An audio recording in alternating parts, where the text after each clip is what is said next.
Media మిత్రులకు నమస్కారం. నిన్న భారత జాగృతి అదేవిధంగా యునైటెడ్ బీసీ పూలే ఫ్రంట్ ఆధ్వర్యంలో పూలే విగ్రహాన్ని అసెంబ్లీలో ప్రతిష్ఠించాలన్న డిమాండ్తో చేసిన దీక్ష పెద్ద ఎత్తున విజయవంతం కావడాన్ని చూసి తట్టుకోలేక ఈ యొక్క కాంగ్రెస్ పార్టీ నాయకులు బురద జల్లే ప్రయత్నం చేస్తున్నారు. ఈ కాంగ్రెస్ పార్టీ ఎవరైతే మాట్లాడుతున్నారో ఆ కాంగ్రెస్ పార్టీ నాయకుడైనటువంటి కిరణ్ కుమార్ రెడ్డి గతం మర్చిపోయి తను ఏదో నేనే మొత్తం కాంగ్రెస్ పార్టీలో పుట్టిన కాంగ్రెస్ పార్టీకి పేటెంట్ అనే రకంగా బీసీలను ఏదో ఉద్ధరిస్తాననే రకంగా ఈరోజు మాట్లాడుతున్నాడు. గతంలో ఉన్న పార్టీకి ద్రోహం చేసి అధినేత యొక్క సంతకాన్ని పోర్జర్ చేసి చీటింగ్ చేసిన కిరణ్ కుమార్ రెడ్డి నీ యొక్క బాసు ఓటు నోటు దొంగ అనే విషయాన్ని మర్చిపోవద్దు.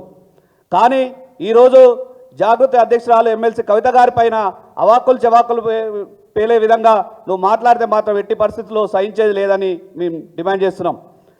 కాంగ్రెస్ పార్టీ చరిత్ర చూసుకున్నట్టయితే గతంలో 50 సంవత్సరాల నుండి కూడా ఈ బీసీలకు ద్రోహం చేసే చరిత్రనే కాంగ్రెస్ పార్టీది.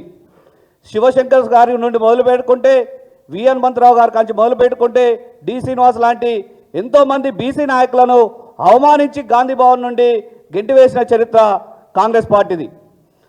ఎందుకంటే గతంలో ఇప్పుడు మాట్లాడుతారు మీ పార్టీ అధ్యక్షుడిని బీసీని చేయండి, మీ పార్టీ అధినేతలు బీసీని చేయండి, లేకపోతే ముఖ్యమంత్రిని బీసీని చేయండి అని అంటున్నారు. మరి కాంగ్రెస్ పార్టీ ఎన్నో సంవత్సరాలు అధికారంలోకి వచ్చింది. ఈ రాష్ట్ర చరిత్రలో ఒక్కసారన్నా బీసీని ముఖ్యమంత్రి చేసిందని మేము ప్రశ్నిస్తున్నాం. ఎందుకంటే గతంలో డి శ్రీనివాస్ గారు పిసిసి అధ్యక్షుడిగా ఉన్నప్పుడు 2004లో కాంగ్రెస్ పార్టీ అధికారంలోకి వచ్చింది. మరి కాంగ్రెస్ పార్టీ అధికారంలోకి వచ్చినప్పుడు బీసీని ముఖ్యమంత్రి చేయాలి కదా, చేయకుండా రాజశేఖర రెడ్డిని ముఖ్యమంత్రి చేసింది.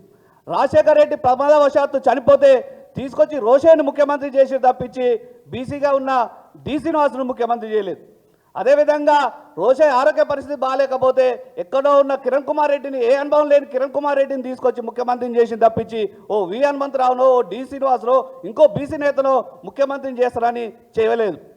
అదేవిధంగా బీఆర్ఎస్ పార్టీ అధినేత మొదటి నుండి కూడా బీసీల పక్షపాతి.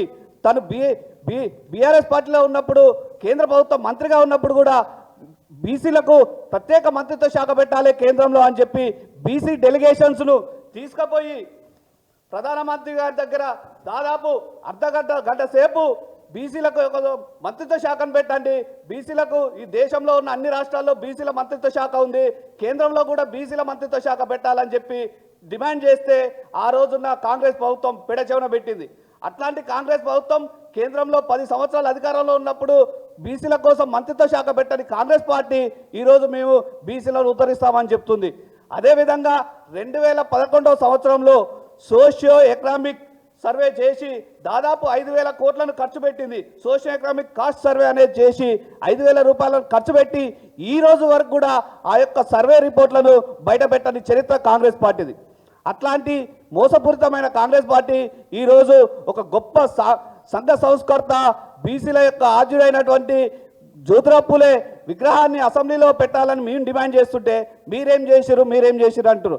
మేము కేసీఆర్ గారు ముఖ్యమంత్రిగా ఉన్నప్పుడే ట్యాంక్ బండిపై జ్యోతిరావు పూలే విగ్రహాన్ని ఏర్పాటు చేయాలని నిర్ణయం తీసుకోవడం జరిగింది. కానీ కొన్ని అనివార్య కార్యాల వల్ల ఆ యొక్క ల్యాండ్ కోర్టు కేసులో ఉండడం వల్ల దాని అమలు కాలేదు.